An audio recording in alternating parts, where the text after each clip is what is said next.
Playing Bigger, Playing Beautiful, the heart-centered way, where entrepreneurship meets spirituality, explores the intersection of personal fulfillment, spiritual growth, and business success. This podcast delves into the idea that entrepreneurship isn't just about profits or growing small to medium-sized businesses. It's also about embracing purpose, meaning, and inner growth. Each episode features conversations with entrepreneurs, thought leaders, and spiritual practitioners who share their journeys of building businesses that align with their highest values and deepest callings. I'm your host, Debbie Zita, best-selling author, meditation guide, Australia's leading heart-centered success coach, creator of the 6 Selves model of self-inquiry, and founder of the Heart-Centered Way, dedicated to helping heart-centered humans cultivate more time, energy, money, and wisdom.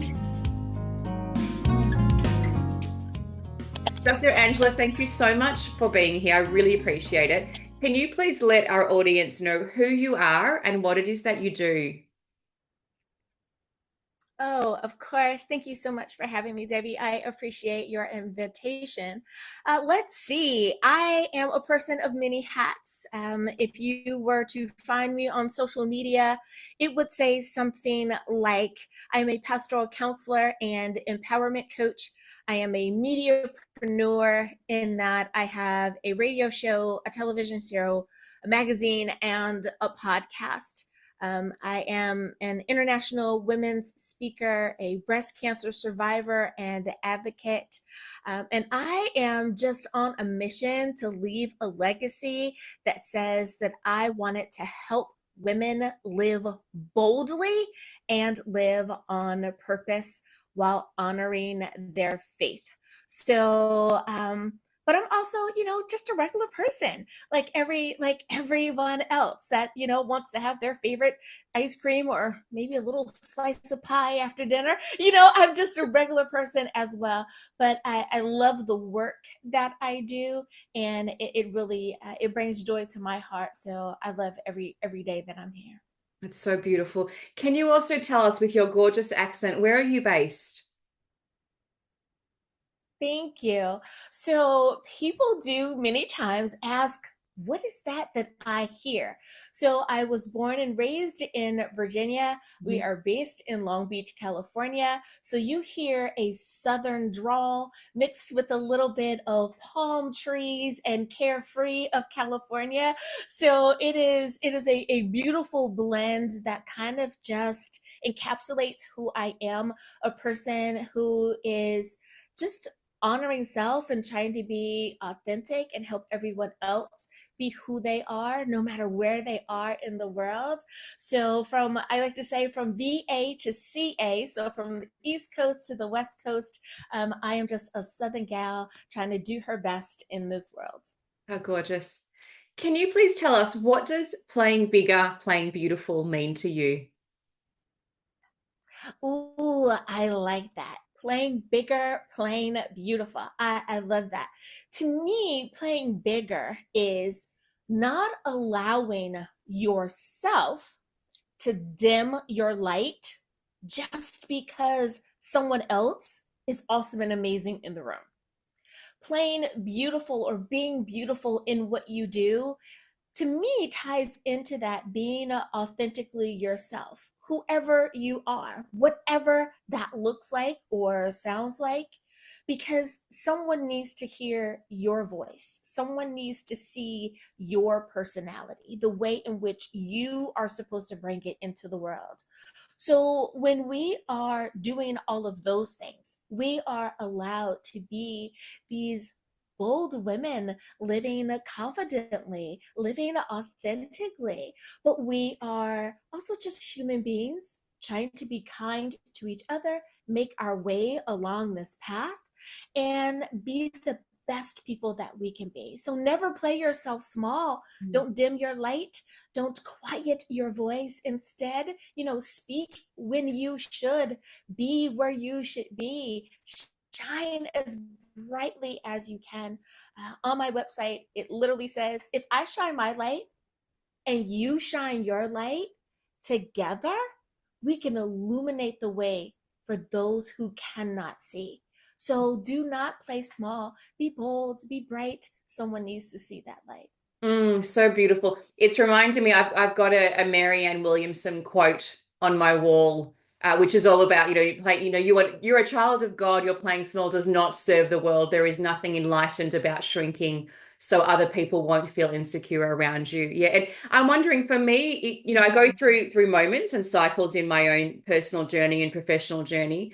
But do you feel that as you're aging, that you're stepping more into your wisdom and your authenticity? I think we do.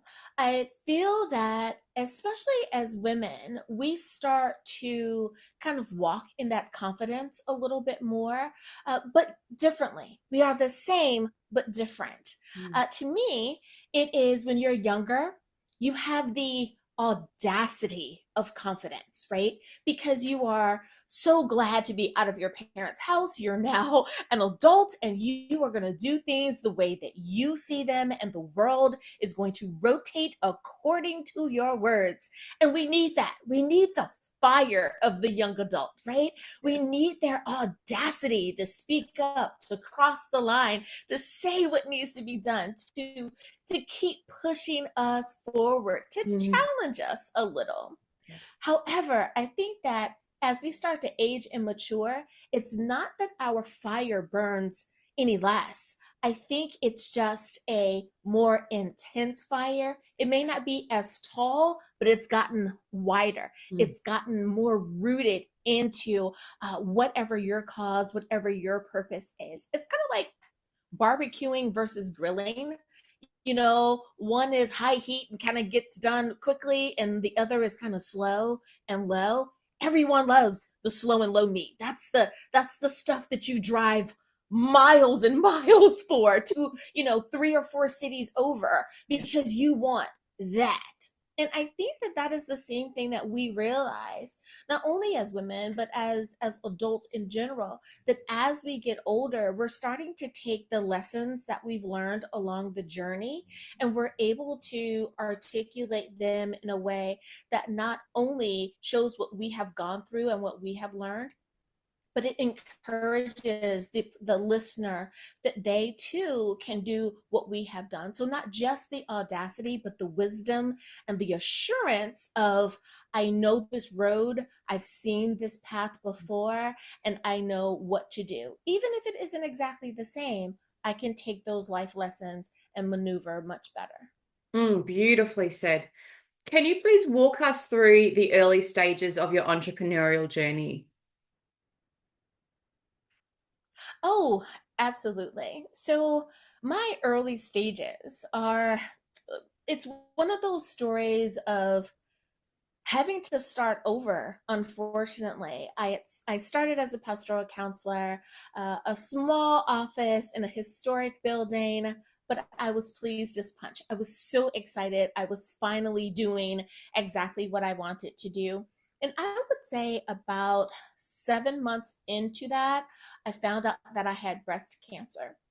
So in maneuvering through dealing with breast cancer and being a one person, an independent office, at some point, I simply just couldn't do it anymore. And having to let my clients go and make sure that they were okay was hard, but it was the thing to do. You can't expect people to wait around for you while you're going through your illness. Instead, you want to make sure that they find someone who's going to be able to assist them with what they're going through. So we fast forward through that, and after that ordeal, I hit the ground running again, but with a newfound understanding of what it means to start over, to don't allow the obstacle to get you down. I'm already a self-motivating type of personality, but that really allowed me to refocus, to kind of recalibrate. If I'm doing this over, do I do the exact same thing, or is this a chance to do something a little bit differently and tweak or fine tune those things that I needed to do before. And that's exactly what I did. And it has been smooth sailing ever since. Not that I'm glad that I got cancer, but at least I was blessed to be able to move forward after that and continue to walk this path. I'm so pleased that you were able to find a silver lining.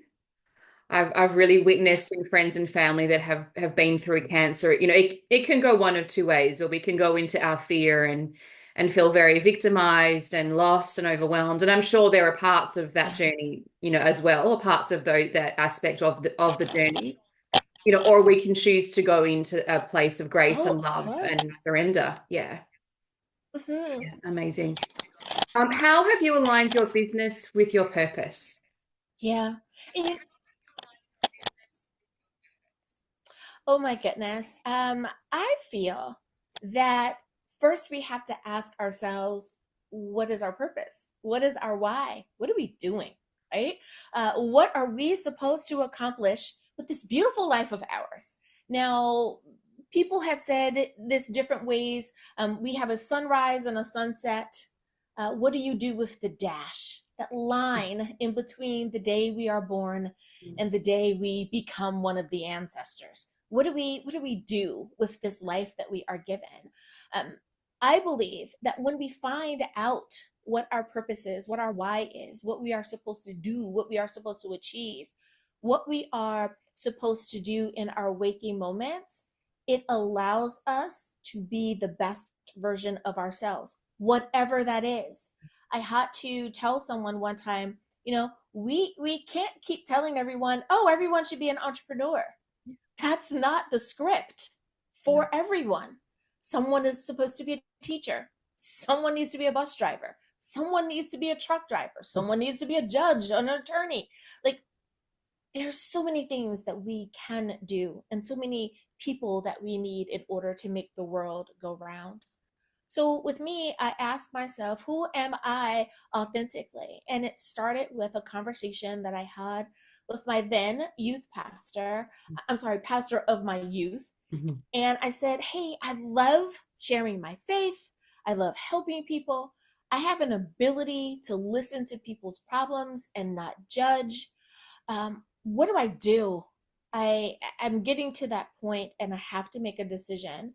And long story short there, he says, I believe pastoral counseling is what you would want to do.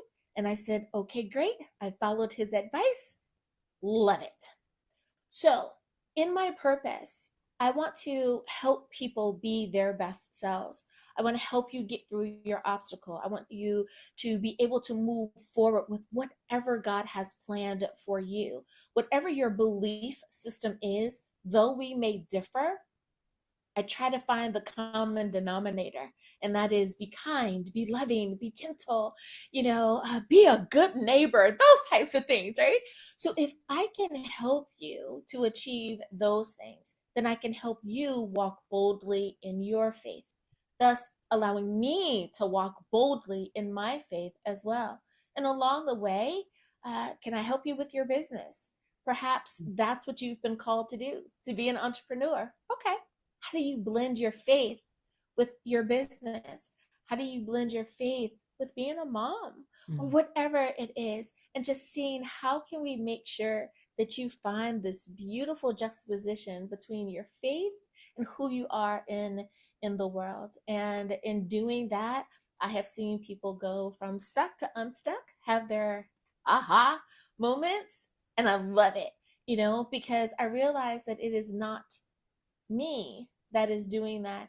It is just this awesome and amazing God that we have.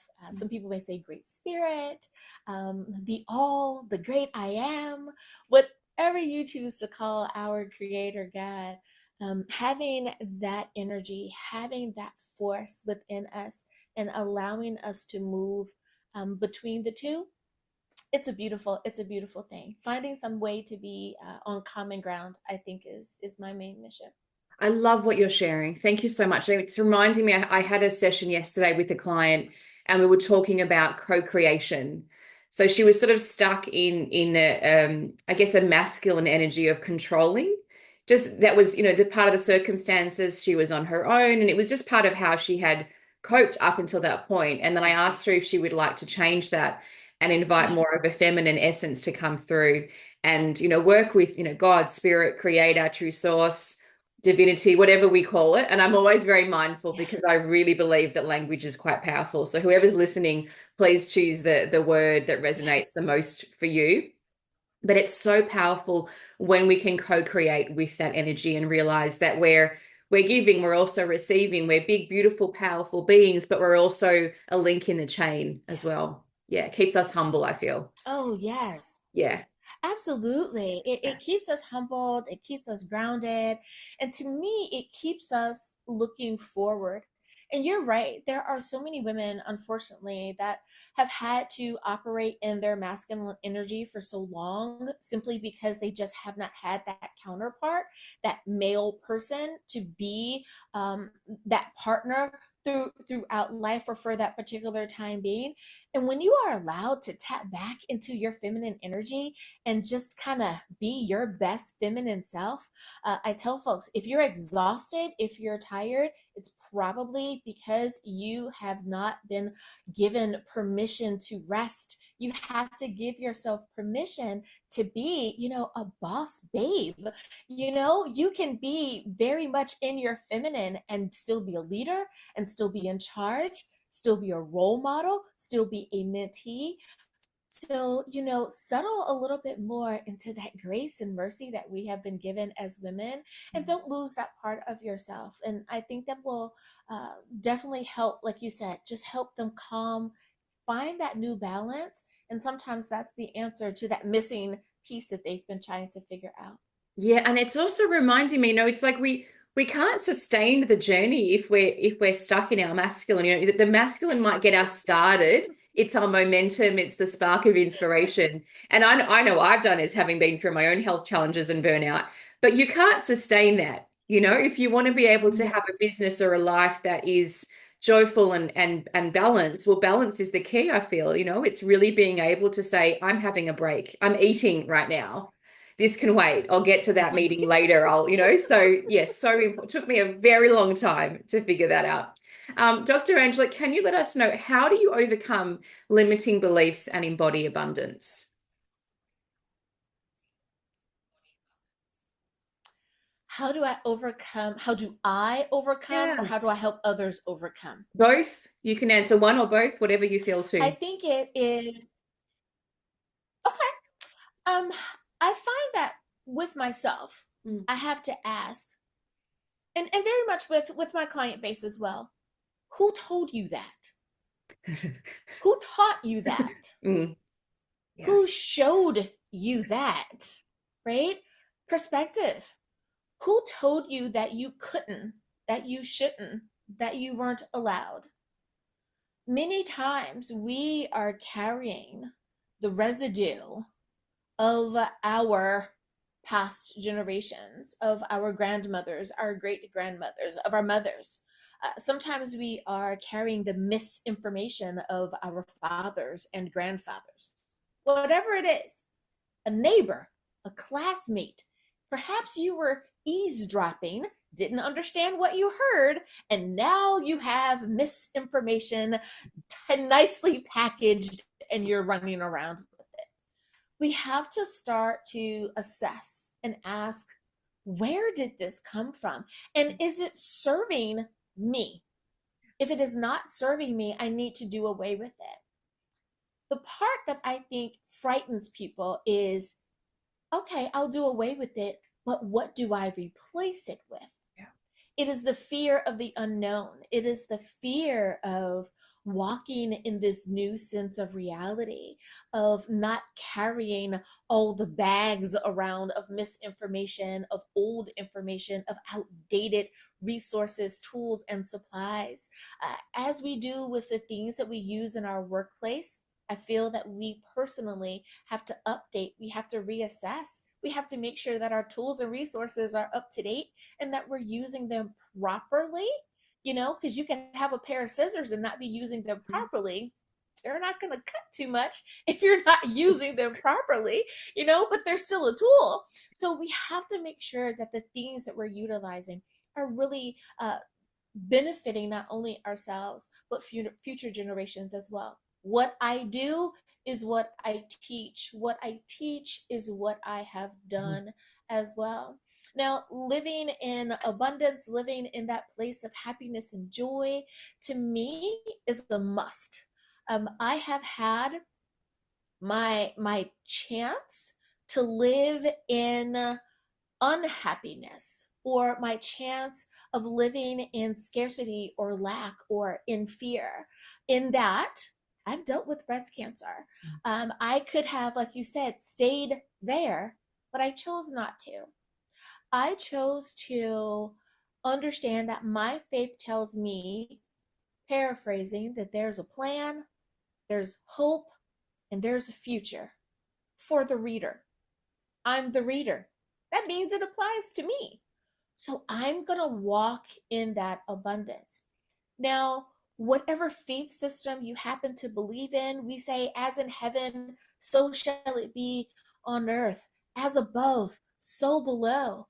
I see the God in me sees the God in you. If we're understanding all of these things, then we must understand that we are operating from the biggest, the best, the most abundant source that we ever could.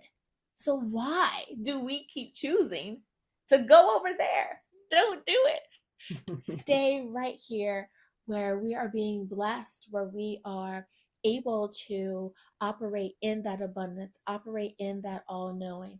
And if we don't know something, it's okay to take a moment or two to learn and to tap into someone else's knowledge base so that we can continue to grow as human beings. And then we can, in turn, teach it to another. And that abundance just keeps growing. Oh, I love this so much. One of the quotes that I often tell myself, and also if I've engaged with a friend or a family member or a client going through challenges, but it's this too shall pass, because everything is cyclical. Yes. It's like we feel when we're in that heaviness that it's never going to end. But what if firstly we Yeah. know it will, because everything is transient, nothing lasts forever. So this too shall pass. And also one of the things I say to myself and also clients and friends is, let's use this to beautify ourselves. We may not be able to change the circumstances, but we can become more beautiful inside our internal world in terms of our patience, our gratitude, our ability to surrender. And then when we come out of this stage and this cycle, and of course we can be even more beautiful. And that's just something that I really, it helps me to get through in those times. Yeah. Dr. Angela, can you, Oh, go ahead. You were absolutely. just I about to could say not agree something. with you more. Yeah. You know, oh no, I was just saying I couldn't agree with you more there. There are so many quotes, there are so many scripture verses that remind us to use our knowledge to rebuff, to refine, to realign, and to take the time to settle, to listen to our heart, to listen to our spirit, to listen to that quiet voice, and to make sure that we are walking in that peace, in that perfect place, right? Because like you said, this will not last forever. Joy comes in the morning. The sun is going to rise. The rain is not going to last forever, though we might think it will. It really does not. So you are so right there. Very mindful information that you're sharing with your client base. I love it. Thank you. Dr. Angela, what does spirituality mean to you? Oh, that's a good question. So, as someone who teaches about faith and how we can apply it personally, I like to remind people that there is spirituality and then there is religion. Mhm. And for me, the way that I understand it and the way that I teach it is that you may be of a certain religion, the way that you may be of a certain nationality. But who you are and how you operate and how you understand what you do is your spirituality. It is that spirit within us, that connection to God that allows us to connect one spirit to another. Spiritual beings having a physical experience in this world. So to me, spirituality is, what is God doing in me? What am I supposed to then do in this world? So it's not, for me, just speaking for me, it's not necessarily what everyone else understands as the um, Wikipedia understanding or the definition, the Webster understanding of what spirituality is. But for me, it is allowing spirit, it is allowing God to speak to me so that I can be the best that I can be, and in turn, share those whispers with others. Kind of like what we're doing right now, right? Yeah. We are allowing ourselves to just share the things that have been given to us, the bits of wisdom, those wonderful little moments that we have been quiet with God when we've been in meditation or on a walk, and the breeze gave us an aha moment, or the birds sound really great this morning, or the dog made us laugh. Like the little things that are allowed to bring us joy. To me, that is the spirituality. The religion is what keeps us in the box. The religion is what makes us point the finger and says, that person isn't as good as me. But the spirituality of it all is what says, my spirit wants to connect with your spirit because we have God within us. So beautiful, so beautiful. And when I was little, and my background is I came from a minority culture, and I remember hearing, it was, I would grow up with, be a good Christian or be a good Jew, be a good Muslim. And I remember being very, very little and just really being confused by that statement. And I would hear this voice within me saying, but I want to be a good person. I understand that that's part of the identity, but it was so innate for me at such a young age, to not see us in those labels. And I understand, now in my 40s, that's very much my authentic self. Is I personally don't really, have a religion. My religion is love and it's people. And then it's about finding out, well, how can I still respect and honor my lineage, and still have, the friendships and the family connections that are part of what brought me into my existence, right? So it's balancing all of that. But yeah, I so resonate with what you're sharing. It's beautiful. I think